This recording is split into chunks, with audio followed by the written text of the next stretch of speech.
tanong sa kanya, kay Abraham Lincoln, ano yung naging dahilan mo para ikaw ay nagtagumpay? Ano yung ginawa mo? Sabi niya, bakit hindi ka napagod na puro ka nangatalo, ba't lumabang ka pa? Ang sabi niya, a winner is an ex-loser who got mad. Sabi niya, a winner is an ex-loser who got mad. Ang isang tao, sabi niya na mananagumpay, ay isang tao na lagi siyang talo. Kumbaga, nanagalit. Lagi na lang ba akong talo? Yun ang sinasabi niya. He was an ex-loser who got mad. Anyway, ang pag-uusapan kasi natin dito ay yung mga binanggit kasi ng Bible na yung tagumpay ay pinararanas naman talaga niya sa mga anak niya. Kumbaga, we are recipients of Christ's victory. Ibig sabihin, nung si Jesus ay mamatay sa krus ng Kalbaryo, alam natin na pagtagumpayan niya yung lahat ng mga dinala niyang kasalanan, tinubos niya tayo, natubos niya tayo, namatay siya, tapos sa buhay na mag-uli. So, kaya gusto ko lang banggitin, yung tagumpay na dinanas niya doon sa krus at nang tinalo niya yung kapangyarihan ng kamatayan, ibinigay yun sa atin, tayo mga believers. Naging mga Kristiyano tayo na maging mga anak ng Diyos. Pero ang tanong, para saan? Iyon ang title natin ngayong gabi, katagumpayan, para saan? Para saan? Para saan ba yung tagumpay na yun na binigay ng Diyos sa atin mula nung tinanggap mo si Jesus, pinararanas ka niya. Kasi we always claim in Christ there is victory. Sa pangalan ni Jesus, lagi may tagumpay. O okay, para saan ba yun? Bakit mayroong tagumpay na sinasabi ang Bible? So yun ang babasahin natin. Samahan niyo ako sa 1 Corinthians 15. Babasahin natin yung sinabi ng Bible sa verse 55 hanggang 58. Ito sabi ng Bible, 1 Corinthians chapter 15, 55 to 58. So, if you have your Bibles with you, just turn it with me. Sabi ng verse 55, where, O death, is your victory? Nasaan kamatayan ang iyong tagumpay? Where, O death, is your sting? Nasaan kamatayan ang iyong kamandag? Sabi niya, the sting of death is sin, and the power of sin is the law. Okay? But thanks be to God, sabi ng Bible, 57, He gives us the victory. Ito yung sabi ko. God gives us victory.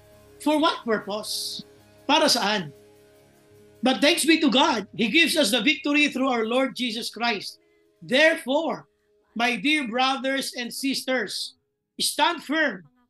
Let nothing move you. Always give yourselves fully to the work of the Lord, because you know that your labor in the Lord is not in vain. So ito yung pinag-uusapan natin ngayon. Ano?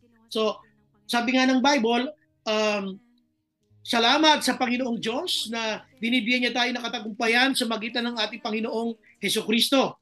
Kaya mga kapatid, sabi niya, magpakatatag kayo at huwag kayong matitinag. Lagi niyong ibibigay ang inyong buong sarili, sabi niya, sa gawain ng Panginoon, sapagkat nalalaman niyo namang ang inyong pagpapagal ay hindi nasasayang. So ngayon, gusto ko lang pansinin niyo yung 57. But thanks be to God. Salamat sa Panginoong Diyos, sapagkat binibigyan niya tayo ng tagumpay sa magitan ng ating Panginoong Hesukristo. Yun nga po ang title natin. Katagumpayan, para saan? Para saan ang tagumpay? So shall we bow our heads, please? Let us pray. Lord, we are so thankful for tonight. Salamat po, Panginoon, sa iyong mga salita na aming po, Panginoon, pag-aaralan. Thank you, Lord, for this moment na kami, Panginoon, ay binigyan mo ng desire na maka-join dito, Panginoon, sa Wednesday Word. Thank you, Lord, because this privilege, Panginoon, na amin po ngayon ay nararanasan ay isang magandang pagkakataon, Panginoon, upang kami ay matutupan na yung mga salita at lumakas kami sa magitan ng mga salita at sa magitan ng banal na Espiritu, Lord, ang mga pag-aaralan ay maunawaan namin, maintindihan namin, and we ask you, Lord, to be with us. Hayaan pa sa aking pag-aaral, Panginoon, manguna po kayo. Ang puso namin, Lord, ay kausapin nyo. Ipaintindi mo sa amin, Panginoon, ang iyong mga salita. Salamat po. We ask you, Lord, to reach us, Lord God, to our spiritual need at this very moment. Yung kanya-kanya namin kalalagayang spiritual ay katagpuin mo po ngayon pong gabi. Salamat, Banal na Espiritu. Salamat ang maraming Diyos. Ito po aming dalangin, Ama, sa pangalan ni Jesus. Amen, amen. Palakpakan naman natin si Lord kahit medyo hindi ko maririnig yung palakpak na yan. Ayan. Okay, so number one, may nag-uusapan natin ha, katagumpayan, para saan? Una-una, ang sinabi dito ng Bible, pag binuksan niyo yung 1 Corinthians chapter 15, sabi natin, katagumpayan para saan? Una-una, katagumpayan laban sa kasalanan. Yun ang isa sa mga dahilan kung bakit there is power in Jesus Christ. Bakit there is power in the blood of the Lamb. Why? Makikita niyo sa verse 56. Tingnan niyo sabi ng Bible. So sabi niya, the sting of death, yung kamandag ng kamatayan ay kasalanan. And the power of sin is the law. Ngayon, tanong, bakit tinawag na ang kapangyarihan ng kasalanan ay nasa law? Okay, mag-usap lang po tayo sandali. Puntahan natin yung law. Ano ba yung law? Ito yung mga kautusan. Katulad halimbawa ng huwag kang papatay, huwag kang magnanakaw, huwag kang makikiyapid. Lahat yan ay law. Under yan ng Old Testament. Ngayon, sa panahon ni Moses, paano ba nalaman ng mga tao ang kasalanan? Paano nila malaman na ang kanilang ginagawa ay kasalanan? Noon, gawa lang sila ng gawa. Hindi nila alam kung kailang ginagawa ay nakalulugod sa Diyos o hindi. Pero nung bumaba yung kautusan, ito na. Nung bumaba yung kautusan, nalaman nila na anything na gagawin nila against sa kautusan ay kasalanan. Kaya nga yung power of sin is the law. Because of the law, dahil sa mga kautusan na yan, nalalaman nila, sabi niya, kasalanan pala ito. Parang tayo ngayon. Bakit mo nalaman na kasalanan sa batas yung jaywalking? Kasi may batas. Hindi talaga dapat nag-jaywalking. No? Pero dyan sa EDSA, marami pa rin mga jaywalkers. No? Dami pa rin dyan. So ano pa? Marami mga batas na kaya naman nalamang mali at kasalanan pala kasi nga may batas. Sa panahon ng Lumang Tipan, sa panahon nila Moses, nalaman nila na kasalanan kailang ginagawa because of the kautusan, no? Yung law na tinatawag. Ngayon ganito, napakadaming kautusan, napakadaming utos. Ngayon, walang nakakatupad noon. Sabi nga, matupad mo yung, halimbawa, 10 yan, natupad mo yung 9, yung pang-10, hindi mo nagawa, failure ka pa rin. Kaya ang mapapansin ninyo, ang ginawa ni Lord, nung tayo ay sumampalataya sa Kanya, binigyan niya tayo ng kapangyarihan laban sa kasalanan. God will give you daw the power over sin. Kaya dito, sabi ng Bible, tingnan ninyo, ano ba yung mga kasalanan na paulit-ulit natin ginagawa? O palagay natin, hindi natin na paulit-ulit na ginagawa. Ang ginagawa lang natin, ini-schedule natin. May mga kasalanan na naka-schedule Hindi nga araw-araw, pero may mga kasalanan na naka-schedule. Di ba? Okay. Okay, ang tanong ko ganito, bakit nagagawa natin yun?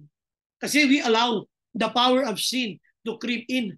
Pinapayagan natin ang kapangyarihan ng kasalanan. Sumaabi, pero alam ba ninyo na meron tayong kapangyarihan sa kasalanan.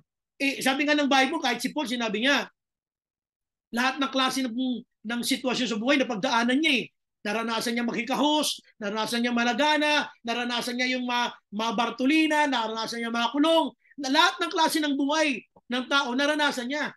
Pero ang malinaw na sabi niya, magagawa ko ang lahat ng ito dahil sa lakas na bigay sa akin ni Jesucristo. Kaya nga, you cannot trust your strength. You cannot even trust your intellect para malabanan mo kasalanan. For us to overcome the power of sin in our lives, you need Jesus Christ.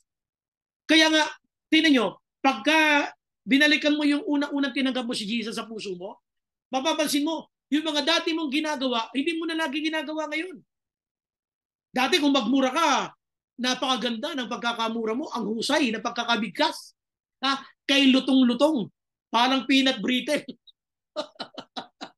Pero nung maging Christian ka, hiyang-hiya ka na ngayon. Parang pag nakarinig ka ng mura, ikaw na nanliliit kasi alam mo, hindi nakakaya ka. Masama yung ganyan mga salita. Kasi there is power in you na nagsasabi, mali yung ganyan. Kaya mansinin mo, hindi ka na ngayon nagmumura, pamisan-misan na lang. Kaya yung mga ibang mga makinginaw, sabi niya, oy, mula na maging Christian ako, hindi na ako umiinom ng gin. Colt na lang, Colt. Hindi na ikaw umiinom ng gin, Alfonso na lang. So, ang sinasabi lang natin ay, may mga nababago, yung mga magdamag na nagmamadyong nung born again, hanggang alas 12 na lang. Unti-unti hanggang sa hanggang sa konting oras na lang, hanggang sa hindi na talaga nagmamadyong, hanggang sa nawala na ng gana. Hanggang sa ang buhay niya ngayon ay ayaw na niya yung gawin yung kasalanan. Kasi there is power in you to overcome sin. Kasi yung kasalanan na yan, pag nabuhay tayo dyan, yan ang magpapahamak ng ating kaluluwa.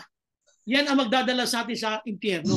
So, sabi dito ng Bible, pagka yung ikaw ay nakakamit ka na naman ng mali, nakagawa ka na naman ng kasalanan, you ask the Lord, Lord, please help me to overcome this kind of sin. Alam niyo, pag nakita ni Lord na seryoso tayo na ma-overcome ang anumang kasalanan, God will empower you. God will give you the power to overcome it. Alam niyo kung bakit may mga kasalanan nagpapatuloy sa buhay natin? Because we allow it. Pinapayagan natin eh. Pinapayagan lang natin magpatuloy. Kaya ito nagpapatuloy. Pero, sabi ng Bible, sabi ng banal na kasulatan, sabi niya, we have the power. We have the victory over sin. Kaya hindi nyo naman ngayon, ang mga balita, noon, noong unang panahon, ang mga balita, makita mo, ama, ni-rape ang anak. Ang ganun ang mga balita noon. Pero, paglipas ng ilang panahon, nawago yun. Ina, ni-rape ng anak. Sinong matinong anak ang gagawa noon? Walang gagawa noon na mangre-rape ng kanyang sariling ina. Pero, pagka kasi ang demonyo kumubabaw na sa taong hindi Kristiyano, sunod-sunuran na lang siya sa kapangyarihan ng kaaway. Kaya patuloy siya makagagawa ng mga bagay na mali, mga bagay na kasalanan. Now, let's look at us sa ngayon. Ano ba yung mga kasalanan natin na lagi natin binabalik-balikan? Wag natin iisipin na tayo ay miserable. Hindi. We can overcome sin. Kaya natin yan. Halimbawa, sabi ng Bible, ay dapat pala, magsoli ako ng ikapo. Nilalabanan mo kalooban mo noon. Ayaw mo magsoli. O bandang huli, tumino paging Kristiyano mo, nagsosoli ka na ngayon. Masipag ka na magsoli. Di ba? Kasi na-overcome mo na yun eh. Sometimes we reason out. Sometimes we give reason sa mga mali natin ginagawa. Pero dito, ang isang maganda, ang katagumpayan para saan? Una-una, laban sa kasalanan. Sinabi yan ng Bible.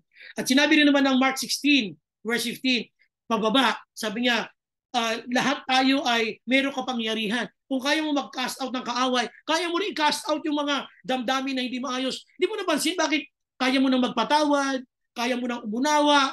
Dati hindi. Noon, murahin mo ko, murahin din kita. Sapakin mo ko, sapakin din kita. Suntukan na lang, gano'n na lang. Ha? Hindi nga eh. Nabago ka. Binago ka ni Lord. Yun na yung kapangyarihan ng Diyos sa buhay mo. At God wants us to live with this kind of victory in our lives. Gusto niya magpatuloy tayo na nabubuhay na may ganitong katagumpayan sa ating buhay. So, unang-una paalala sa atin yan na huwag mo kang magsa-self-pity pag paulit-ulit ka nakakagawa ng kasalanan. Tandaan mo, you have the power over sin. It was mentioned by the scripture. So, katagumpayan para saan? Una-una, laban sa kasalanan. Number 2, tingnan natin verse 55. 1 Corinthians 15. Punta tayo sa verse 55. Sabi niya, where, O death, is your victory? Nasaan kamatayan ang iyong katagumpayan? Where, O death, is your sting? Nasaan kamatayan ang iyong kamandag? Number 2, tinatawag nating katagumpayan para saan? Laban, una sa kasalanan. Number 2, laban sa kamatayan. Tandaan nyo si Jesus ay pagkatapos niyang mamatay sa krus, siya ay namatay at pagkatapos ay inilibing at pagkatapos siyang inilibing, after 3 days, siya ay nag-resurrect. So, dinaig niya ang kapangyarihan ng kamatayan. That's why we can always claim sa ating mga panalangin. Hindi niyo maalam bakit sinabi ng Bible, sabi ni Jesus, pag kayo mananalangin, ganito kayo mananalangin, Ama namin, sumasalangit ka, etc. Tapos, sa dulo niyan, sa pangalan ni Jesus. Bakit sa inyong palagay, tinatapos natin ang prayer sa pangalan ni Jesus? Kasi siya lang ang namatay para sa atin at siya lang yung tanging daan para ma-approach natin yung God the Father. Ang lapit mo, yes, God the Father, para pakinggan niya sa pangalan ni Jesus. Kasi si Jesus lamang ang tumubos sa iyo. Si Jesus lamang ang nagbigay sa iyo ng kaligtasan. Siya lamang yung walang kasalanan na tumubos sa atin. At siya lamang ang may dalisay na dugo na tumigil sa krus ng Kalbaryo. Kaya walang dahilan para hindi ka makapag-claim ng kanyang ginawa sa krus. Kaya Ang panalangin natin, ang dulo, sa pangalan ni Jesus. Tapos, ang sunod na to ay Amen. Alam niyo ba, Amen, pag sinabing Amen, it is done. Tandaan niyo ha, pag sinabing Amen, it is done. At nangyari na nga. Kaya when you say Amen, may nagpe-pray mamaya, may nag-pray. Pag nag-Amen kayo, sinasabi niyo, it is done. Nangyari nga. Pinapangyari na. Why? Because you asked it in the name of Jesus. So ang kapatagumpayan binibigay ni Lord sa atin laban sa kasalanan at laban sa kamatayan. Kaya nga siya nag-resurrect. Wala kayong makikita na mga relihiyon na mayroon silang tinatawag na mga founder o sabihin natin kahit pa si Joseph Smith ng Mormons, ng Mormonism, na sinasabi nila na si Joseph Smith daw ay nagpakita daw sa kanya ang Diyos Ama. Ha? Nagpakita daw sa kanya ang Diyos Ama at pagkatapos doon sa loob ng kuweba ay ipinahayag sa kanya ang kanyang mga salita. At yun yung Book of Mormons. Kung nakakita na kayo ng Book of Mormons, nakalagay doon sa Book of Mormons at kung ano-ano pangalan. Meron pa doon aklat ng Alma. May Book Alma doon ha, may aklat ng Alma. Pero wala akong nakita aklat ng Moreno. Yung Alma Moreno, wala. Alma meron. No?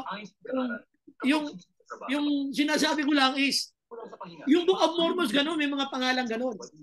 Ngayon, ang Bible ng Catholics ay may nakalagay yung mga Makabeyo. Ha? Pero aklat na Makabeyo. Pero walang Makabebe. Walang Makabebe. Pampanga yun eh. Ang sinasabi ko lang is, yung mga founder niyan, na sinasabi nila, lalo-lalo iba't ibang relihiyon, ay, si Buddha, namatay si Buddha. Hindi naman nag-resurrect yun eh. O yung mga sumasamba kayo sa Rizal.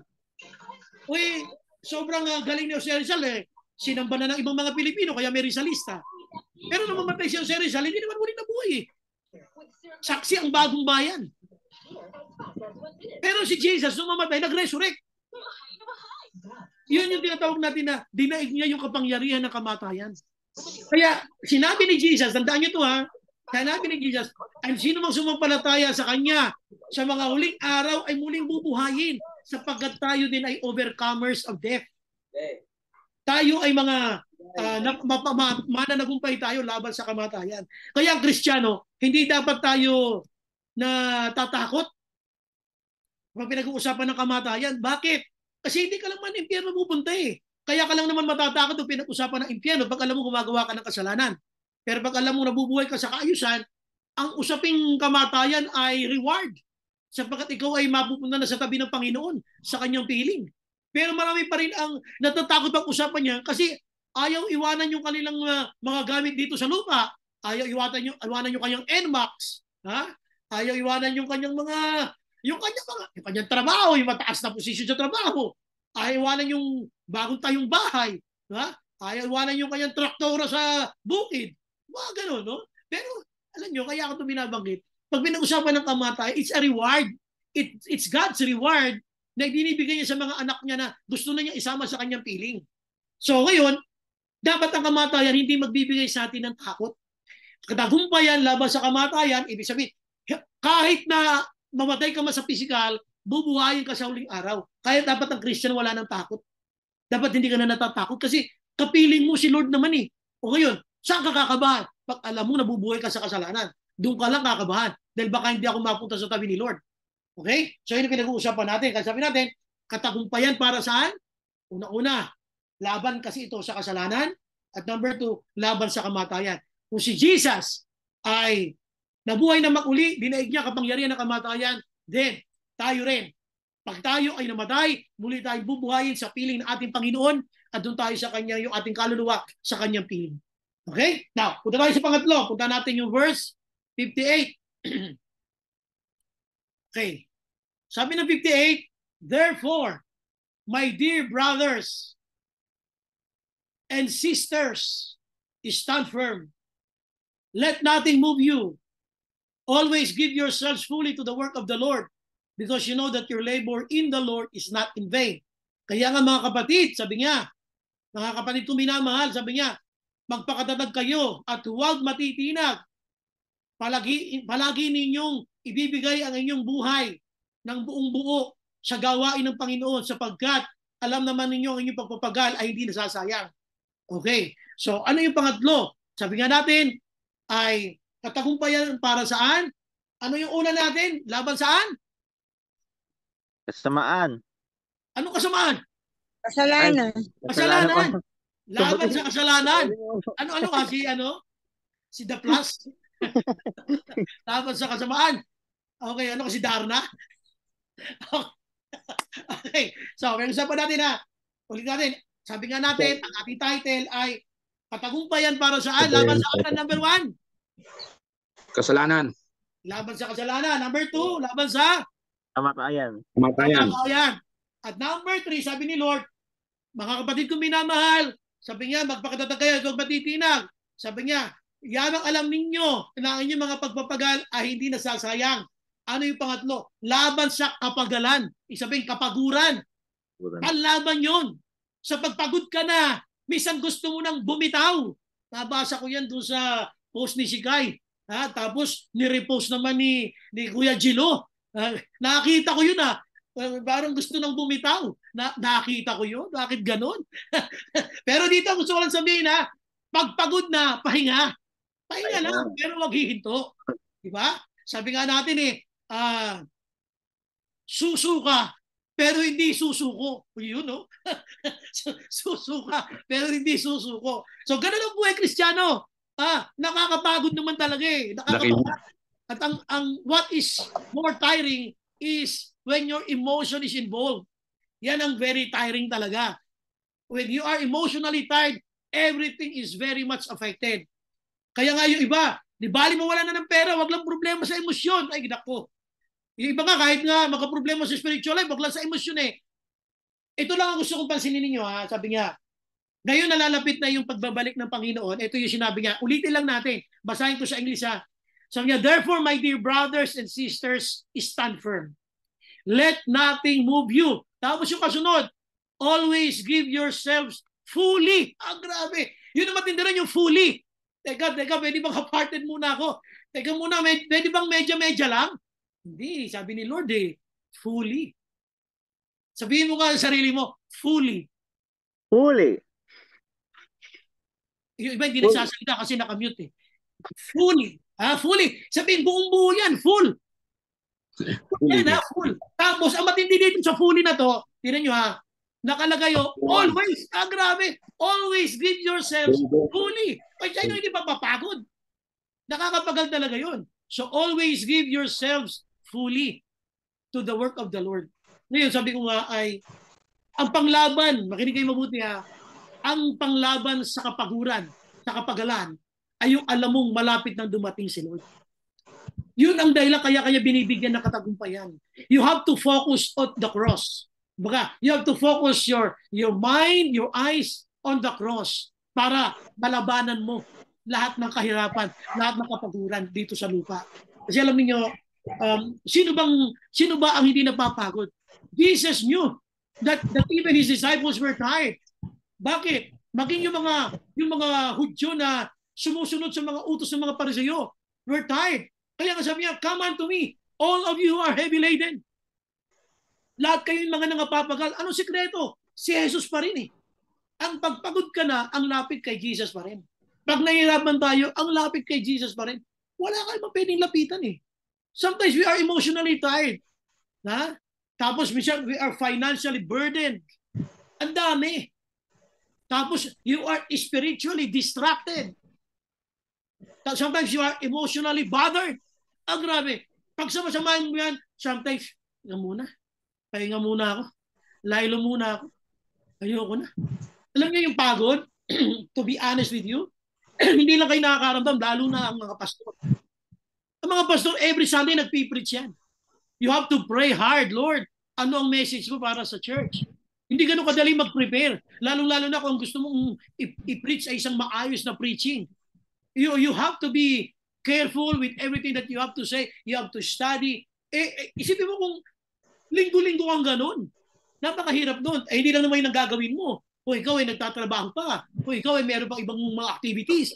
Hindi ganun kadali. What I'm saying is, alam mo, tanongin nyo na lang ako, pastor ko ba, hindi ka ba napapagod? Napapagod din.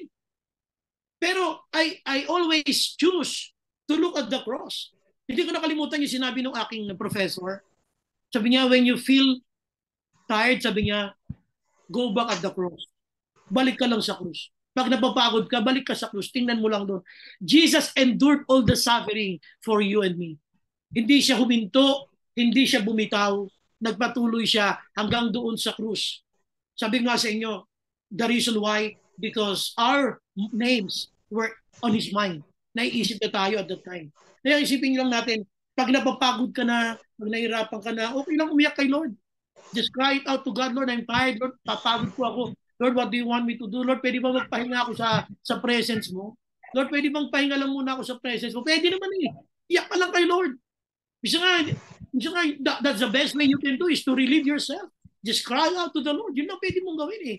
Sometimes, yung mga salita nga natin when we are tired, useless eh. Because sometimes you just try to speak words without meaning na eh. Bisa nga, mas dama pa ni Lord yung mga luha na nga pumapatak dyan. At umiiyak ka lang eh. Sabi ko, because God sees the very words behind those tears. Nakikita ni Lord yun. Kaya kung napapagod ka man, ang panlaban dyan yung alam mo, hindi ito nasasayang, hindi ito nasasayang. Hindi man ma-recognize ng boss ko yung effort ko sa work, pero yung effort ko para sa kingdom of God ay nakikita ni Lord. And I have to go back to the cross. Kailangan makita ko uli yung aking paningin, maisentro ko ulit sa ating Panginoon. Sino bang hindi napapagod? Lahat tayo. We feel tired. At ang masakit diyan tumisan, meron tayong pagkapagod na nasa loob lang. Sometimes we don't disclose it to others. We don't share it to others. And the best thing you can do is to cry before the Lord. Iyak lang. Iyak lang sa Panginoon. At sino ba ang hubos na makakaunawa? Si Lord lang. Kaya nga sabi niya, come unto me, all of you are heavy laden. All of you are tired and heavy laden. Alam niya, may pagkapagod sa atin eh. Kaya lang, wag nating i-deny. When you feel tired, be honest with the Lord. Napapagod po ako emotionally. Lord, mentally napapagod ako. Ang dami kong iniisip. Nag-overthink ako sa maraming bagay. Lord, sorry po, Lord. Just cry to God. Yun lang naman ang sikreto dito eh. At isipin mo, malapit na dumating si Lord. At ang pagpapagal natin ay hindi yan nasasayang. Lahat yan, sabi ng Bible, ay counted sa kanyang harapan. So, para saan yung kalakasan na bigay niya? Upang mapaglabanan mo ang iyong kapagalan, yung kapaguran. Kaya nga sabi niya rito, sabi niya, mga kapatid, sabi niya, kung minamahal, mga kapatid kung minamahal, huwag matinag. Let nothing move you. Let nothing. Pag sinabing let nothing move you, anything that who will try to make an attempt to distract you from the Lord, sabi niya, don't allow it. Pag sinabi ang let nothing move you, it could be emotional, it could be financial, it could be social, lahat yan. Ano mang mga reasons na pwedeng ma-distract, don't be distracted. Sabi niya, let nothing move you. Pag sinabing nothing move you, let nothing move you, kahit ano pa yan. Ano yung reason na parang natitigatig na yun? Ano yung reason bakit ba parang na masyadong natataranta kayo, nakakaalala ka? The Bible is clear. Let nothing move you. Ngayon sabi niya, paano mo pakikitunguhan itong ganitong sinasabi ni Lord? Give yourselves fully to the work of the Lord. Sabi niya, sapagkat, sabi niya, your labor in the Lord is not in vain. Sabi ko nga minsan, pagdating sa awarding, sa mga kumpanya, nagtataka ka, bakit sila lang ina-award, ikaw hindi. Parang hindi ka nag-effort. Lahat naman tayo nag-e-effort, kaya lang, minsan hindi mapansin ng HR, hindi mapansin ng ibang mga manager. Pero kay Lord, alam niyo, pansin niya eh. Alam ni Lord lahat ng effort natin. Alam niya lahat ng pagsisikap natin. Alam ni Lord yun. Kaya isipin natin dito mabuti, katagumpayan para saan? Unang-una, sabi nga natin, laban yon sa kamatayan, sa kasalanan, tapos laban sa kamatayan, at laban sa kapagalan, sa pagkapagod. The reason why God is giving you strength, sabi nga rito, is para mabigyan ka uli ng panibagong lakas. Alam nyo, ang daming verses sa Bible na laging nagsasabi about strength. Alam mo naman natin sinabi ng Isaiah 40:31. Sabi niya, that those who wait upon the Lord shall renew their strength. Renew their strength. So, those who wait kanino? Upon the Lord. Talagang ang sikreto talaga ng kalakasan nasa Panginoon eh. Ang sikreto ng para ikaw ay mapagtagumpayan mo yung kapagalan, yung kapaguran, na kay Lord pa rin eh. Kaya basta nahirapan, iyak kay Lord. Huwag kang iiyak kay Marites. Chismis ka niyan. Pag napagod, umiyak ka sa Panginoon. Tsaka si Lord, kahit narinig lahat ng gusto mong sabihin, hindi kayo kukwento sa mga kaibigan mo. Yun nga, ang maganda dito, sabi na ng Bible, God is giving us strength to overcome sa lahat ng pinagdadaanan natin. Ngayon, ang isang maganda lang dito, maunawaan natin from this text, sa text na to na, bakit ang Diyos nabibigay ng katagumpayan? Para saan? Unin dito laban sa kasalanan. You can overcome sin.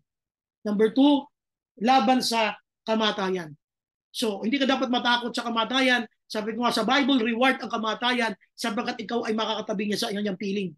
And number 3, laban sa kapagalan. Hindi ka dapat mapagod. Kung napapagod ka man, isipin mo, si Jesus, tiniis ang lahat ng hirap para sa akin. Walang dahilan para ako mapagod. I have to give my all. Sabi ng Bible, tingnan nyo give yourselves fully, full, lahat. Hindi half-hearted, hindi kapra-kapraso, todo. At ang sabi niya, always. Yun ang matindi rin Always, fully. Grabe yun Nakakapagod talaga yun. Pero pag ang mata mo ay nasa Panginoon at alam mo, ginagawa mo ito para kay Lord, wow. Anytime pwede siyang dumating, lahat yung counted sa kanyang harap. Amen? Amen. Okay na, punta tayo sa conclusion. Ito yung conclusion natin. Ang pagtatagumpay ay laging nakalaan sa mga hindi nanlulupaypay. Ulit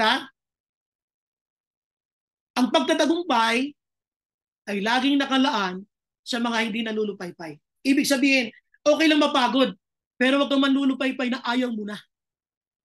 Kasi pag umayaw ka na, hindi ka na magtatagumpay.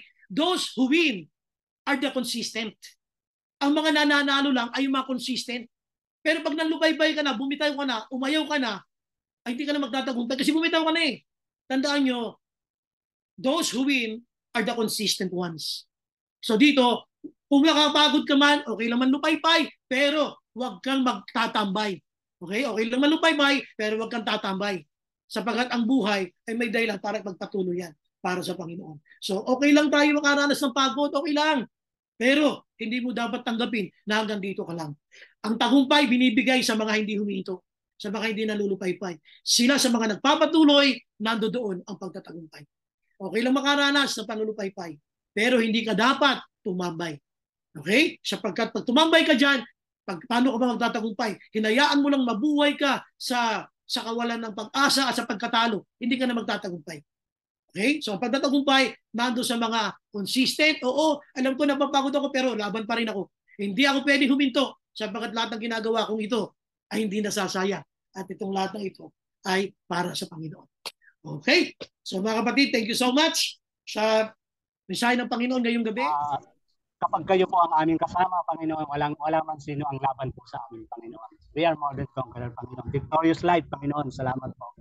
And we thank you, Lord. We praise you. We love you, Lord. Maraming salamat. Ito po ang aming dalangin. In Jesus' name we pray. Amen. Amen. Amen. Amen. Di kayang sukat